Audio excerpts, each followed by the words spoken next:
hello. I've finally got my hands on a vintage Ducati. Not a motorcycle like you're thinking. You probably don't know that they actually started off making electronic components and radios, like this one here. This is the RR3405 and it's about 1942 vintage. It's a piece of history. Well, this is a very old radio chassis. It actually features 5 valves to the whole thing. I think it's rated for about 3 watts of audio output, which isn't a lot, but you'd be surprised that can fill a room. Also got the speaker. I mean, Ducati made their own speakers. That's amazing. To be honest, I don't know who made the turntable. I mean, there's an electric motor on there. I don't know whose it is, but it doesn't have Ducati embossed on it like everything else they've made. Because this is so old and rare, I'm actually going to power it up really gently, going to try and sort of reform the capacitors. That's where you apply like a low voltage, so like 50 volts, leave that for 10 or 15 minutes and just keep turning it up gradually, make sure no smoke appears.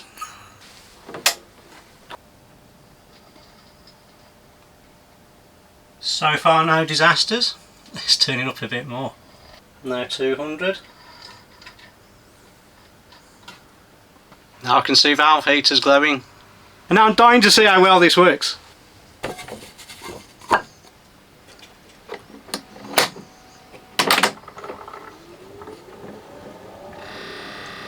Wow, motorised.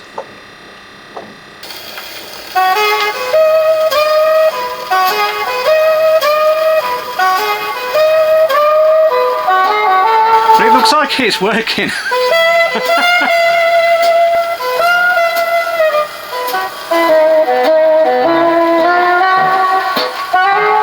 We can't complain of that really.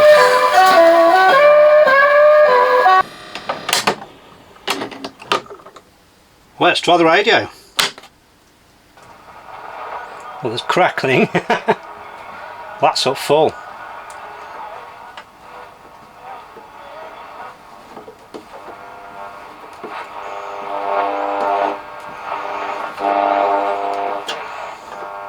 Now the reception's not great, but admittedly it may be down to this random wire aerial. It's not the most effective. Now I've actually been tasked with just recommissioning this unit so it can be used again, actually by a Ducati motorcycle dealer. How cool is that? And a common feature I've mentioned before, there's less and less radio stations available and there's less and less 78s going around. So Bluetooth is becoming quite a popular mod, and this is getting it. Well, I want to get the radio chassis out and these knobs are going to have to come out. They look to be held in with little grub screws. Would you believe? A 2mm Allen key, really?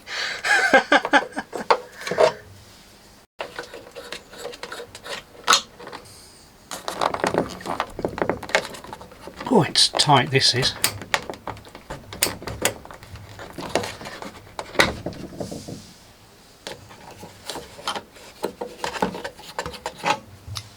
Some of these knobs are a bit crudely cast. Look at that. Whoa. That's worse than one of my attempts. Looks good from the important side though. Before I get this chassis out, I've got to disconnect these cables that travel right through the middle of it. Some of it's okay, it's on plugs like this. Easy. But this here, that goes inside. And I'm thinking this cable here, this isn't original. I don't think so. It feels like a flat twin core cable. Brown and blue, that's pretty modern as well. This has definitely been rewired and may have had a few things replaced, so let's see how well it's been done.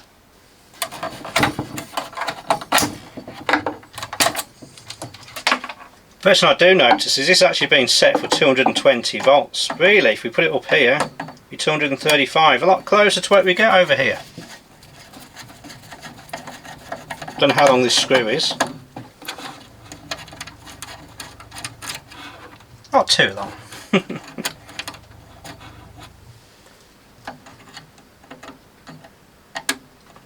I can get the screwdriver on.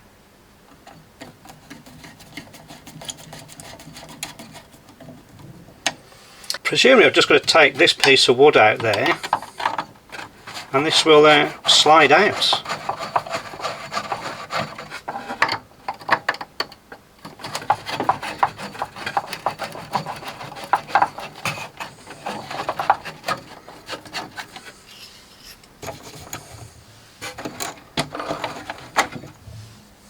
It'd be easy if this came out.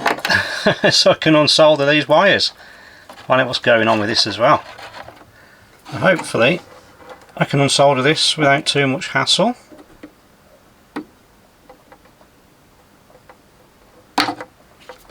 It also turns out I need to disconnect the speaker.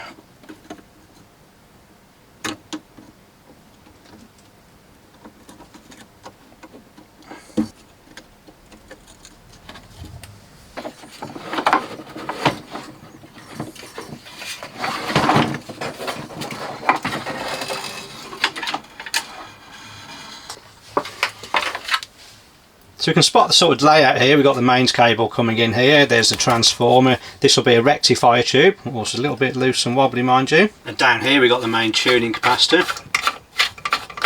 Nothing's changed in the design of that for years. This wire goes straight to the anode of this valve here, so I assume this valve is to amplify the RF signal. Then we've got some sort of tuning coils in there.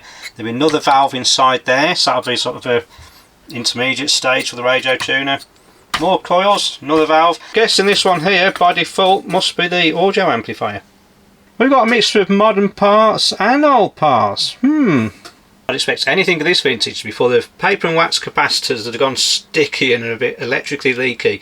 And this is exactly what I'd be replacing them with, these polypropylene caps, which are great because they've got radial leads, they sort of fit in the same way. And these things, I don't know, probably last forever.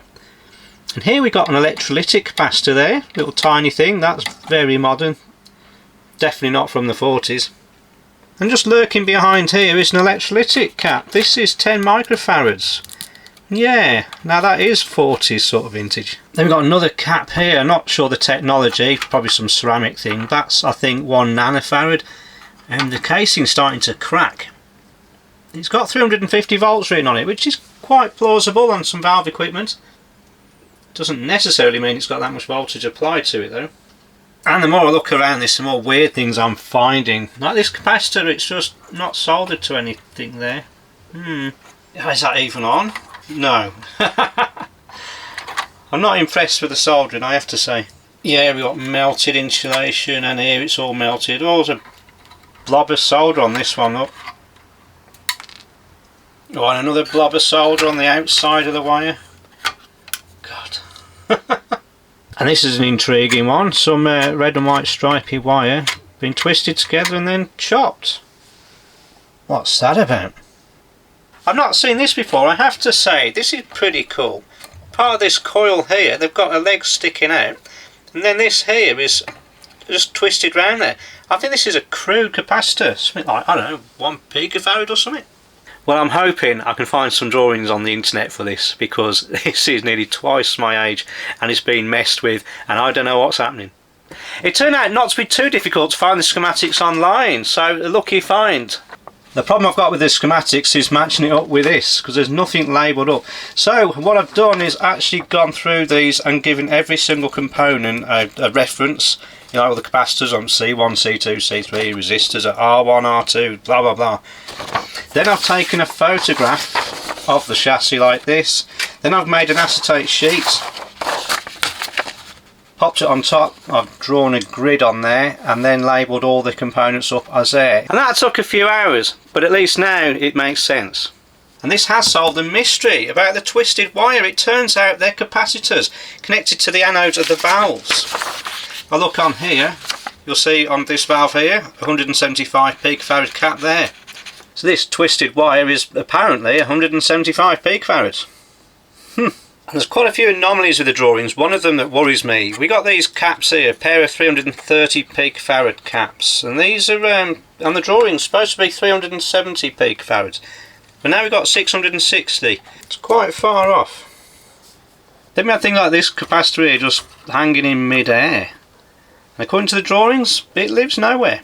And there isn't a pin 1 used on this valve, so it's just been used as a sort of storage place, and it's connected just the side of this resistor here. It could be because it's going to go from here to here and that won't reach. So it can come out.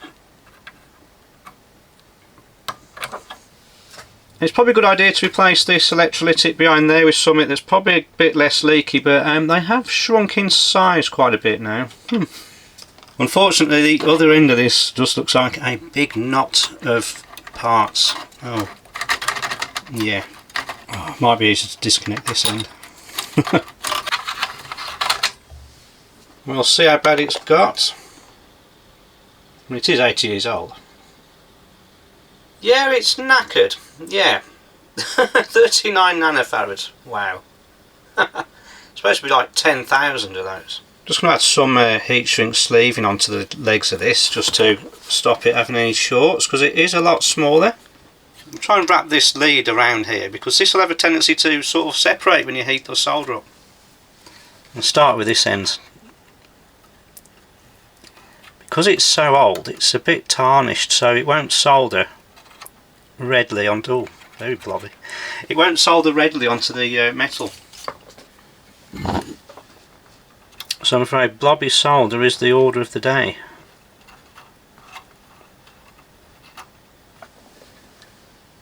We've got this 4K resistor that's got to go back in. I'm interested how far it's drifted. That's not too bad.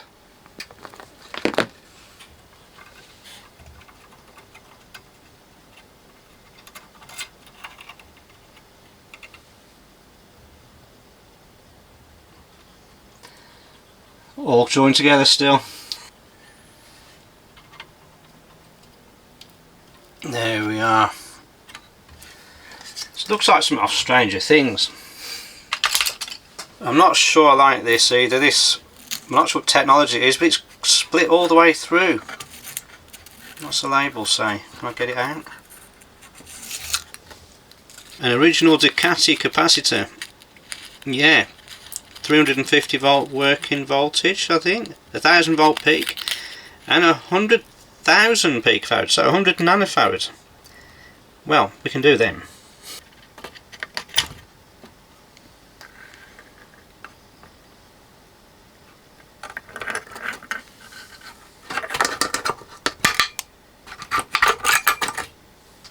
And rather bizarrely, it seems to gain capacitance twice as much as it should be.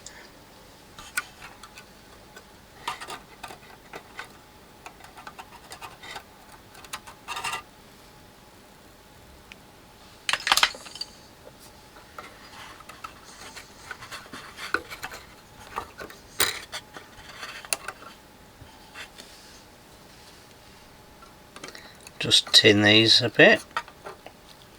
Not soldering them together quite yet.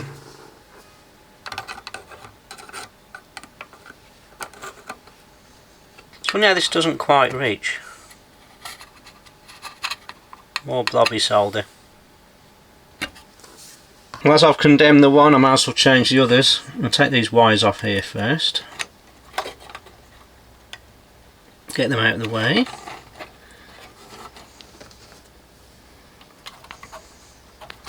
Hopefully this isn't twisted all over it. Oh, came off easily. And there. Oh, typical. It's all mucky. I think that's 5,000. So that'd be 5,000 peak farads, I think. 7.5 nanofarads, that's believable. We have seen that these tend to increase in capacitance as they wear out. Weird. Well, I'm going to go with the modern 4.7 nanofarad polyprop cap. I think it's going to be just fine.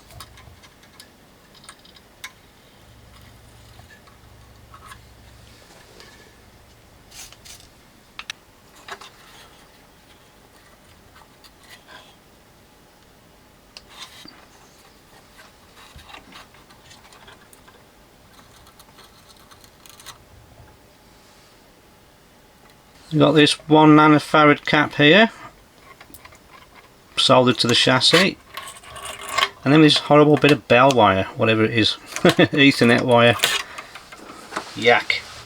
And that's just been tacked on to pin one of this valve here. Oops, all fell apart, no surprise. We'll solder the end onto the chassis first, it needs more heat. Just hold it there. Has that got it? That's got it. I'll put some more solder on here just so it can make a nicer connection.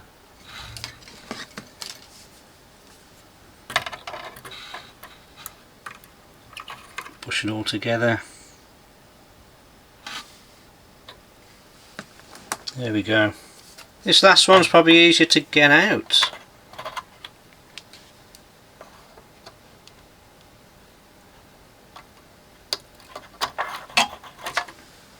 And a running theme, 15 nanofarads, and it's measuring 27. That helps make a decision because I haven't got any 15 nanofarad caps at that voltage. I'm going to put a pair of 10 nanofarads in.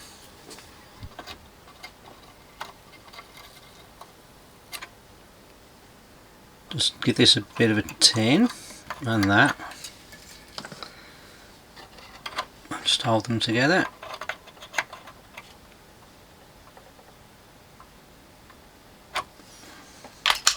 That's dealt with the ancient capacitors out of here. So what I'm going to do now is just tidy it up a bit. It's a bit of a shame it's a bit untidy. Now my first pet hate is this bloody Ethernet cable cores that they've got in here. Doesn't belong in here at all. In fact, there's another piece of wire here which is replaced with this piece of wire going to the exact same place. He probably found he couldn't re-solder it, but just get it out. Doesn't need to be there. I'll tidy that blob up. And I think far more in keeping with this construction is just more of the same. Just heat that up. I can just form this wire then. I must cut a bit off. And then from that I can just form this in the same style that it was originally, I believe. I think it's just gone down like that. But it's a bit long, so I'll just cut that off about there. Lift it over and just solder this up.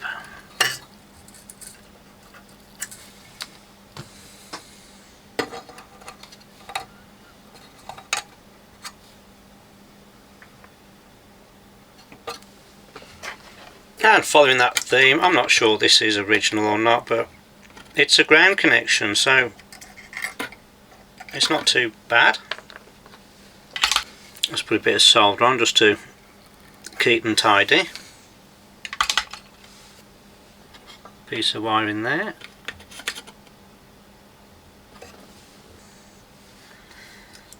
And just move this over there, wrap that around there.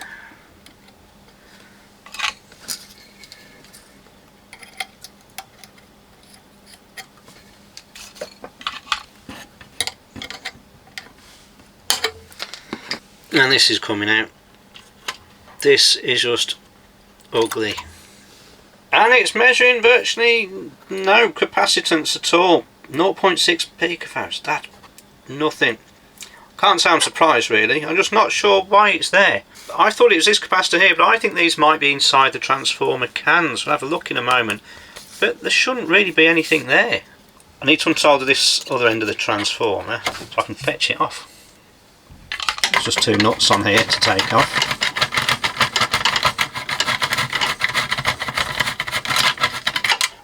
And there's one.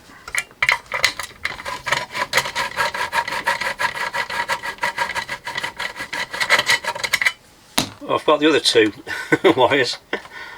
So I'll do that one. And this black one, which is all a bit melted and nasty.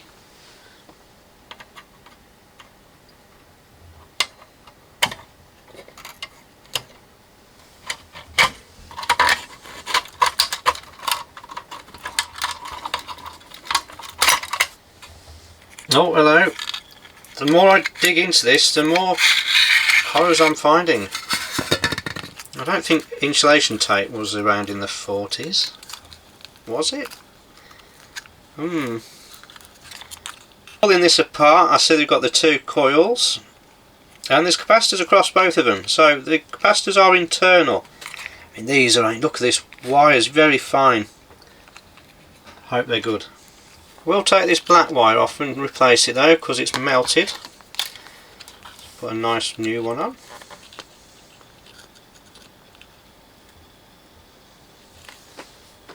Let's check the continuity of these coils, because they are a bit dodgy looking.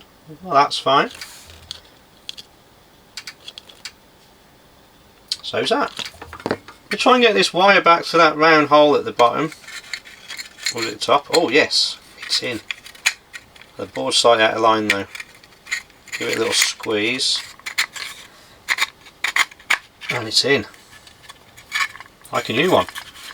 Yeah, not entirely sure how this would count as a transformer.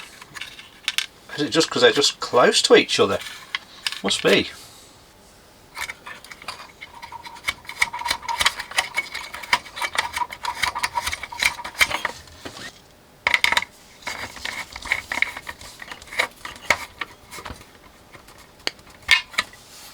I'll solder this back on.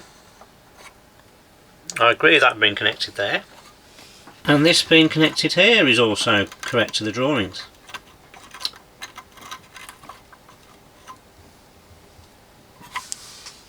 And I also agree with the orange wire being connected to the plate of that valve. What I'm not sure about is this white wire, where the dodgy capacitor was. That end of the transformer goes to the cap of this valve, so that came out the top. So we seem to have an extra tapping here, which has been coupled to this connection here. So it's as if they've put a capacitor from there to there. It's a tiny, tiny value. So I don't know. I might just recreate it just to terminate the wire. But I think I'm going to make it a bit more like the other ones I've seen on there. A bit of an unusual design, but I will go with it. Get some hot air on here.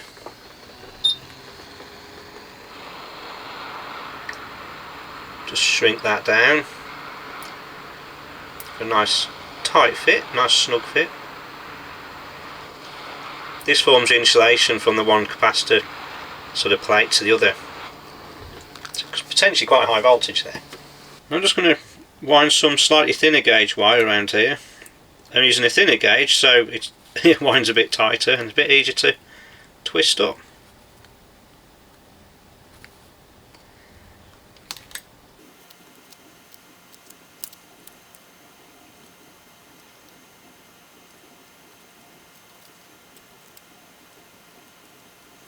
Well, it looks more like it, but see what value we got.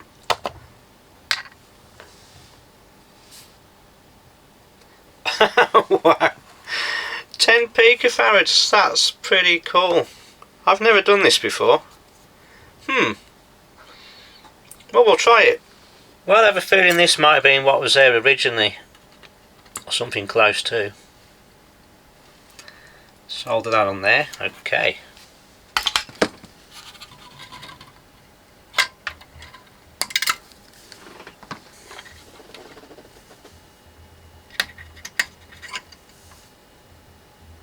Well, I think this looks far more original. Whether it's supposed to be there or not is a bit of a mystery, but I guess it probably was, because I don't suppose the guy who did it just for fun. Now this one's less of a mystery. I believe this one was here because this one actually is shown on the circuit diagram. And this is coming from the transformer to the anode of this valve here. Then this cap here, which I've called C14, which I couldn't identify before, but that's it. 10 picofarads. It's exactly what I made. So just pull this grotty wire off and get rid of that. Just pop that there.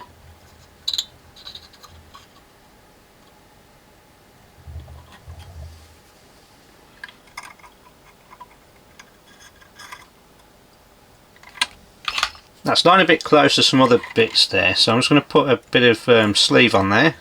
No, it's not in keeping with it, but you know, stops it shorting out.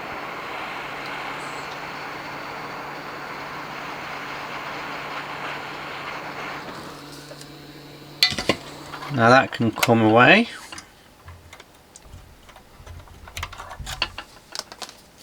If it plays nicely, I can poke that through the hole and solder it as the manufacturer's intended.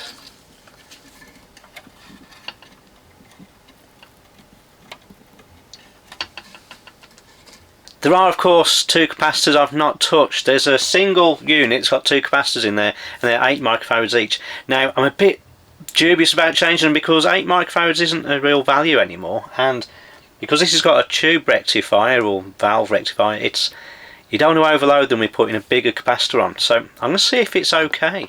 It's an original Ducati made thing, so again this is like from 1940 something. It's very, very old. Let's test it. This is the underneath of it, and the problem is the wires are all taped up now, which isn't that neat. Oh, it doesn't want to come off.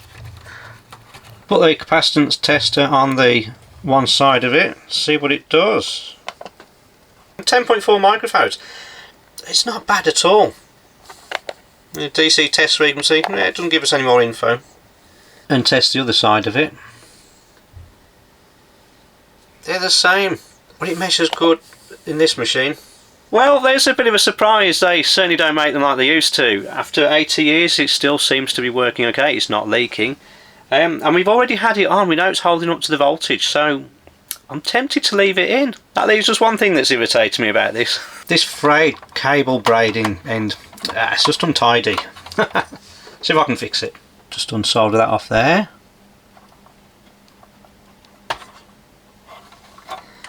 And expose that, and here we go. That's another piece of untidy wiring. Blimey. Yeah, it's all starting to fray a bit. Let's just chop some of the stragglers off. Just get some string here and just fold it like that. Make a little loop. And start winding. Oh.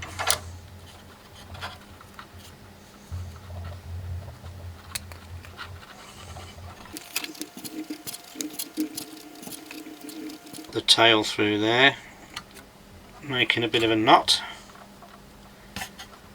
and then the secret is to pull this end here, if I can, and pull it through.